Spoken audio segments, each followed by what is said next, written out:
what's up, my people? How are you doing? So a question I really get a lot of times here on my channel and also like in the Communication network is, okay, JD, like what are some high income roles or careers in Canada? But I also want to know, A or B, is it in demand in Canada? How long would it take me to find a job in X field in Canada? So in this video, I wanted to bring to you from the research I have accumulated over time and done. I wanted to bring to you top high income, high demand jobs in Canada. I'm also going to be bringing it to you with the NOC Codes, which is the National Occupation Classification Code, I think, as well as the average salary across Canada. Please note that cities like Toronto, Montreal, Vancouver will completely skew this list, but I thought it would be important nonetheless to just show you the average. Doesn't mean that that's what you're going to make, but it will give you a sense of what the average person in this role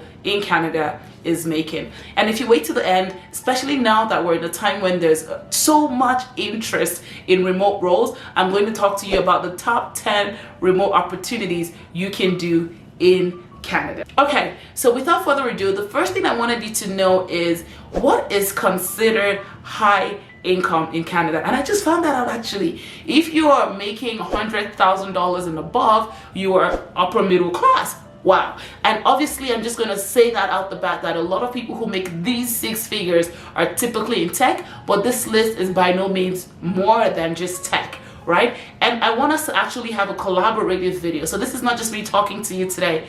If you hear your job title or your role listed and the average salary is different from what you make, it will actually make a ton of difference if you could just put yours in the chat or in the comment as well as the salary. Let me tell you why this is important. So top salary disclosure organizations like Glassdoor, PayScale, and Levels.fyi only give a range, and typically if people are already low earning, that would skew what is possible for other people. And so a lot of people of color, new immigrants, and now just getting the money that really is not what they should be getting based on other people's averages, which a lot of times people are earning less. So we want to have something called pay transparency in the chat, and I'll be first to go. I'm going to put a role that I know about and worked in and how much I made in that role. This is going to be really fun, guys. Whoa! What are my manners? Hi everyone, if you're new, my name is Janey, aka Janey of Canada, and in this channel I talk about life as an immigrant. If that sounds like something you're interested in or you just really love the energy, please subscribe. It makes me motivated and inspired to do more videos like this, okay? So now, without further ado, please let's get into it.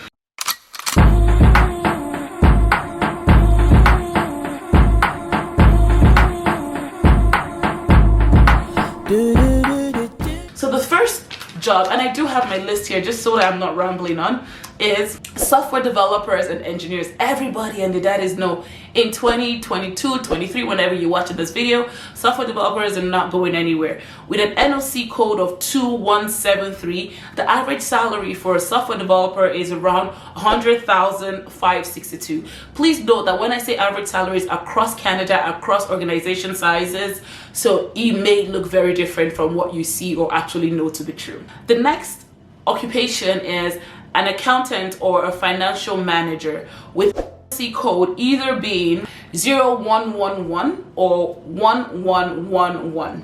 I know that was a mouthful. And the average salary for an accountant is around $64,152, and the average salary for a financial controller, who is typically a little higher, for not a little higher than an accountant, is $82,353.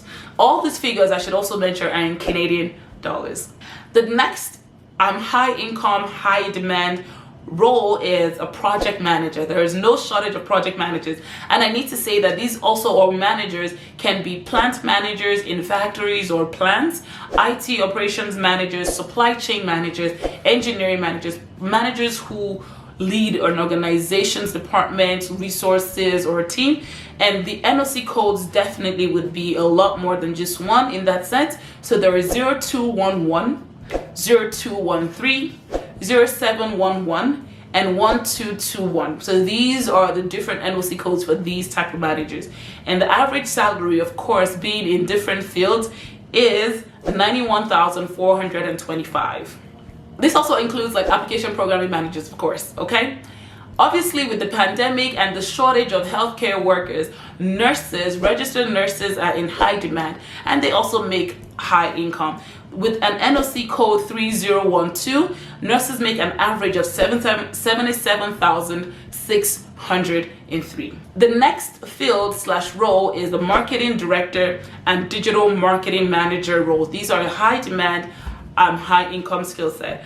A marketing director's NOC code is NOC 1123 with an average salary of 94,850. And the digital marketing manager with an NOC code of 0124 makes around 75,000. So digital marketing is not going anywhere. Everyone these days has an online business, online presence, and needs to advertise and put that up for search. So that's an important skill set that is high in demand. The next step then, after talking about marketing, is sales. Sales and marketing go hand in hand. So with account manager or sales managers, an NOC code, or you could also be a business development manager. Those are the titles it comes in. Account executive, those are the same type of titles. Customer success manager, that is part of the sales organization as well. NOC code 4163, the average you would make is around 86,104. But I also need to mention that a lot of these roles have base pay as well as commission pay. And another video I'll talk to you definitely about the questions you should ask before you accept any offer, especially one like this that have commission and bonus pay. But these rates that I'm sharing, or these numbers that I'm sharing, are just base pay. Typically, the business development, sales roles, a lot of it includes either managing existing clients or managing prospective clients and closing deals of that sort. A good profession for extroverts or people who are looking to get into tech, for instance, without necessarily needing to code. The next role definitely is a cloud architect. A cloud architect is someone who designs applications in the cloud. And pretty much because organizations are now moving to having more applications in the cloud, this is a skill set that is very necessary and in demand today. And so a cloud architect with NOC 2016 makes around $121,555. Next up is a supply chain manager. A supply chain manager with NOC 1215 makes around $85,000 as an average pay. And the next is an electrical engineer. So these are for my STEM non-tech folks. If you're an electrical engineer with NOC code 2133, you can expect to make an average of $91,832. And back to tech. Web developers are in no shortage, or rather in a shortage, because everyone again is creating applications for the internet and the cloud, not necessarily hosting things physically. And so for web developers with an NOC code of 2175, you can expect an average pay of around 69,405 to start. But a lot of these roles can also have bonus pay, like I have mentioned. And lastly, but definitely not the least, a skill set that is in demand are human resource managers and recruiters. With the expansion now of global talent, remote work, organizations are definitely looking for people who can help them find people and keep the people that they have found in your organizations. So with NOC codes 0112 and 1223 for recruiters, human resource managers can expect to make 89,000 as an average, and recruiters can make around 65,292. Obviously, this goes without saying that it all depends on your experience level, the province you're in, the type of organization. These numbers may not be true for you, so I want you to please leave your own number in the comment. No one's going to actually find you, but it can definitely help people get a sense of what to expect in Canada. I can't tell you how many newcomers I have interviewed and seen who are really lowballing themselves by even half, without realizing that these are the average that people can make in these fields. I hope this part has been helpful to you. If it has, at this point, please like, please subscribe, and tell me what you really like about it. I'd like to know. Lastly, here are top 10 remote work options for newcomers and everyone who is interested in remote work. And this was pulled from data by Randstad, which is one of the number one staffing agencies. And again, this video is not sponsored by them, but another way to find out, obviously, if any of these roles is a good fit for you is to contact a staffing agency in the province, in the city that you're in, to see if they have opportunities in this role. It's also to join the Communication Network, because you can find other professionals in this field based on obviously these fields that I've mentioned, but also the province, the nearness or the location to you. That way you can actually hit somebody up on the network and say, hey, I see that you're a business analyst as well, I'm interested in the field, do you mind sharing what I can expect for a range in this role? I'm exploring career options. So you're not necessarily asking that person their own salary, but you're more so asking about a range. But again, hopefully from the comments you'll be able to get a sense more of in-demand roles as well as high income roles. So if you are hiring and you're watching this video as a hiring manager in Canada, please let us know the type of roles you're hiring for and what people can expect. Definitely want the community to see what's out there. Lastly, again, as I was saying, based on the fact that everything is now, a lot of things are now remote, some roles are hybrid, there is now more opportunity to actually start remote work. I know people who have actually started remote work knowing that they're coming to Canada way before they arrive, to start getting that Canadian experience before they get here. And so here are top 10 remote work options that you can start to consider. Either you're here in Canada and looking for remote work, or you're looking to start working and you want to explore remote work before coming to Canada. And so the first one is a call center representative. Most organizations need people to actually pick up the phone and support their customers, so you're also like a customer support representative. Software developers, senior, mid are always in demand, and so there's a ton of software developer roles that are available for remote as well. Accountants are also in demand, and this is work you can surprisingly, but very much so, do remote as well. You don't necessarily have to be an accountant within an accounting firm. You can be an accountant within industry and support small, medium, enterprise-sized businesses, even new startups and small businesses with their accounting and their books. And because I said that, there's also bookkeeper work. So if you're into accounting and you are into bookkeeping, you can support people remote as well.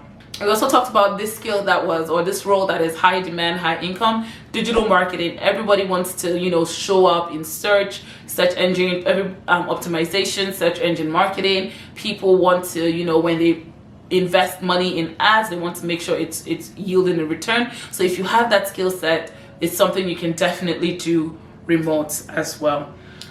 Because I said digital marketing, there's also a ton of support needed, especially remote, for social media managers.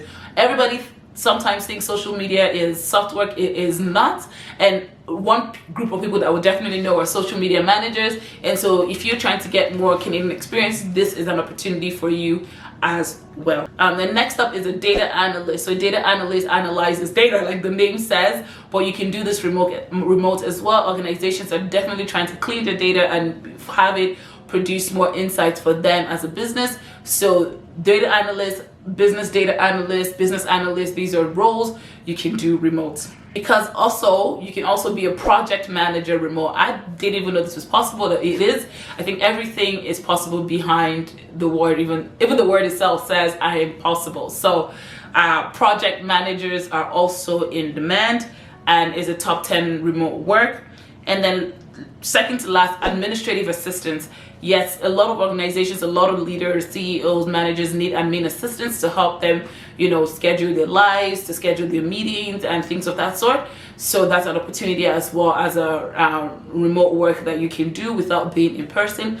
And lastly, but definitely not the least, is IT support analyst or IT support staff. Everyone needs somebody who can help, or most organizations need someone who can help clients or their team members troubleshoot any IT issues they're having, and you don't have to do this in person. I know people who actually do this remote right now. So here, those are opportunities that you can use. So this is an opportunity that you can take advantage of, even though you don't necessarily have to know coding or anything of that sort, and you can still be in tech.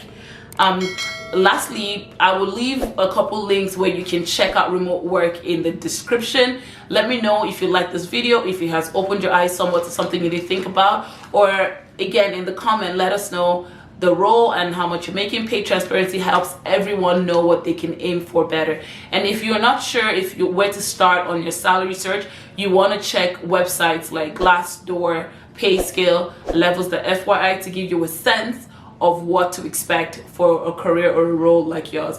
But again, don't take this to heart, because some people may be earning a whole lot less than they should, and that's what is reported on these crowdsourced data platforms. So I hope this video has helped you in some way, shape, or form. If it has, please give it a like if you like it. And if you love it, please subscribe. It helps me make more videos like this. And I will see you in the next one. Have a blessed one. Have a blessed week. Bye now.